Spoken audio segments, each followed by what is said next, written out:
Hi everyone, welcome to my channel. Today I'm going to discuss about the great legendary Viking of 13th century called Ragnar Lothbrok. Ragnar was a son of the legendary Swedish king Sigurd Ring. His first marriage was to the shield maiden Lagertha. They had the first son named Björn as well as a daughter Gyda. Ragnar's brother Rollo, who was the great Viking warrior.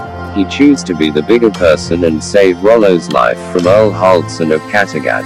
His loyalty only lasted a short while until Francia gave him the chance to be everything that Kattegat couldn't give him. Later he betrayed Ragnar and defeated him, which contributed to Ragnar's death. Ragnar killed Earl Haraldsson and became the Earl of Kattegat. It was the first step to the rise of Ragnar Lothbrok. He and a small party of his followers traveled to Gotaland to resolve a land dispute. There he fell in love with Princess Aslauge. They both smitten with each other, the two soon become lovers. Shortly thereafter Aslauge tells Ragnar that she is carrying his child. Ragnar returns to Lagertha and admits his affair with Aslauge. Though upset, Lagertha decides to set aside her anger. It was the first huge mistake Ragnar made, and it hurt his family until the end. Lagertha was willing to forgive Ragnar's infidelity as long as it stayed away from her home. However, it came haunting her on her doorstep in the form of a heavily pregnant Aslauge, and there was nothing she could do about that.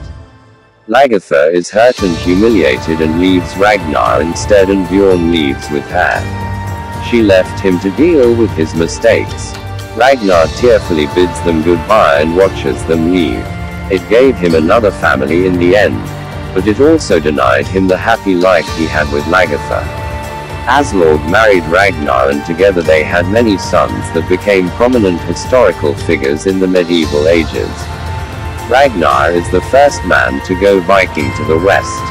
He understood that the barren Kattegat wouldn't be enough to keep his people alive in the future and realized the need to go somewhere that no one else had been to.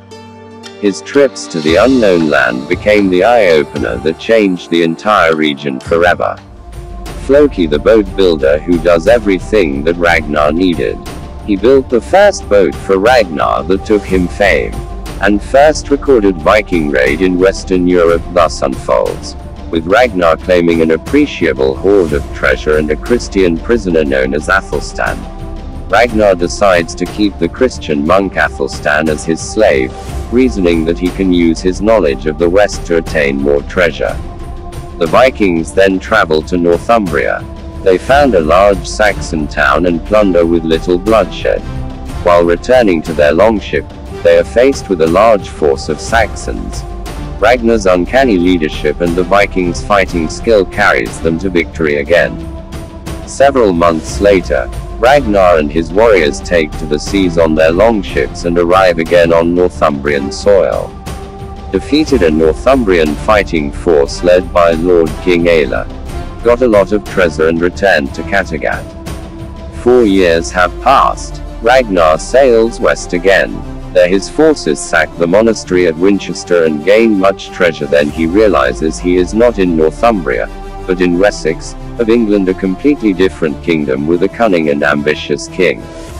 King Egbert, the ruler of Wessex.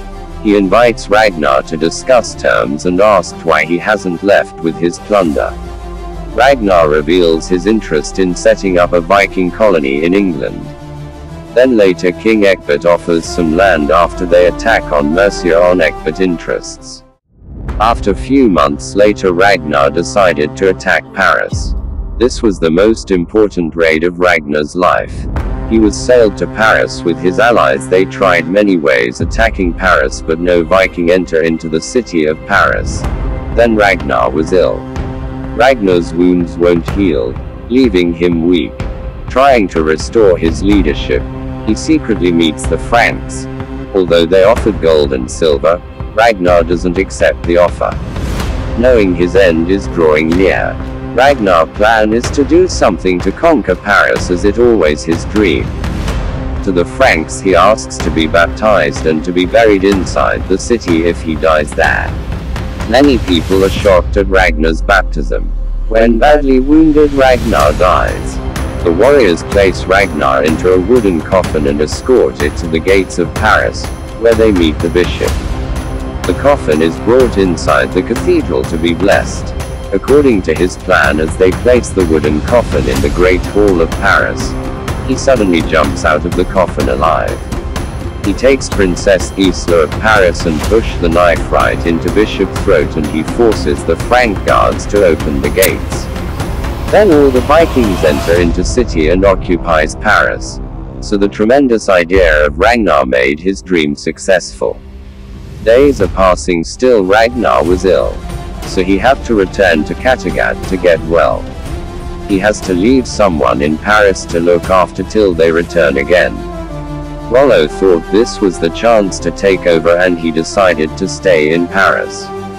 Later Ragnar knows that Rollo betrayed everyone by turning to the Franks. Ragnar decides to attack Paris again. The real reason for him wanting to attack Paris is because he wants to kill his brother Rollo. Ragnar's forces are repulsed by Rollo. For the first time in Ragnar's life, he defeated the war held with Frank's army under Rollo. Paris is everything to him. Because of Rollo he lost everything in his life. That was his downfall, and he developed drug addiction. After being defeated in Paris, he disappears from Kattegat for 10 years. When he returns to Kattegat, his people pave the way for him, but he feels unwelcome. This was the most sad part of his life. Nobody cares him.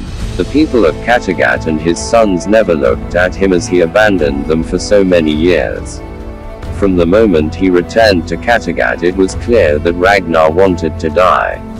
Ragnar meets with all of his sons alone and tells them he is going to return to England, and asks if any of them want to join.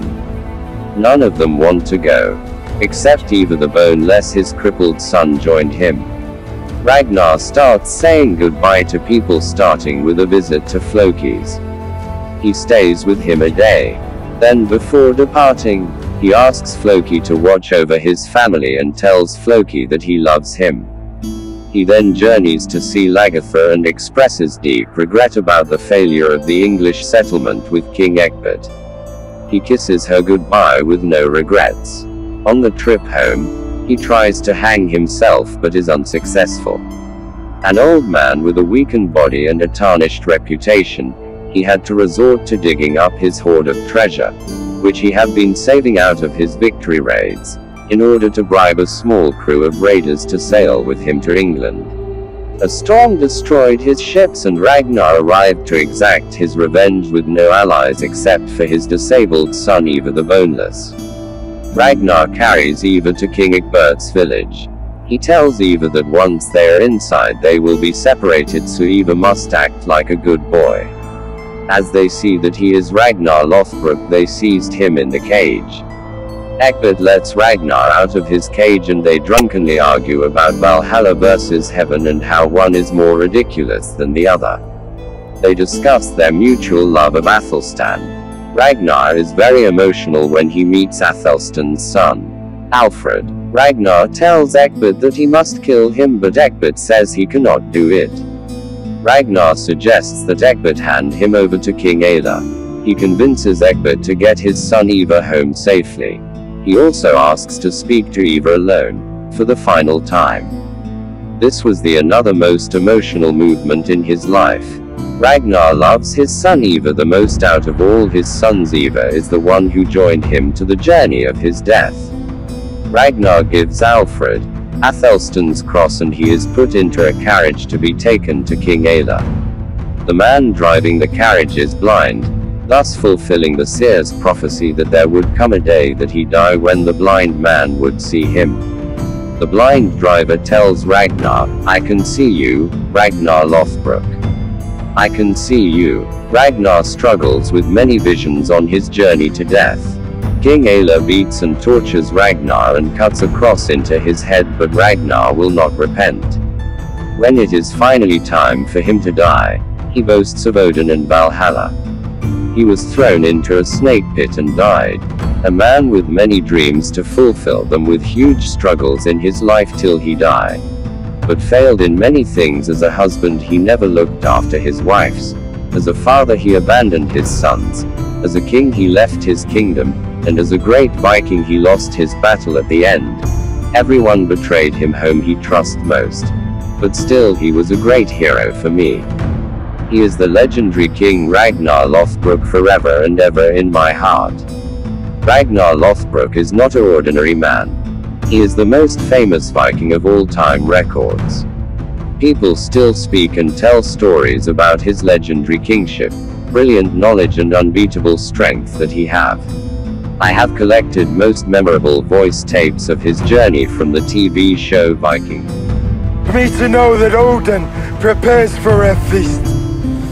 Soon I shall be drinking ale from curved horns.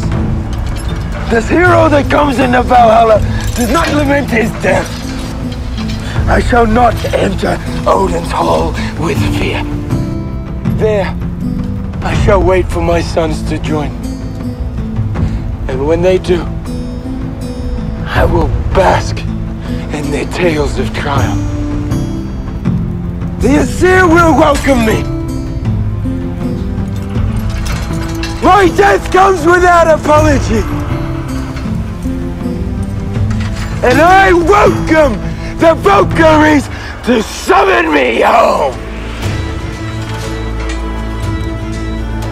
Deliver me, O Lord, from mine enemies!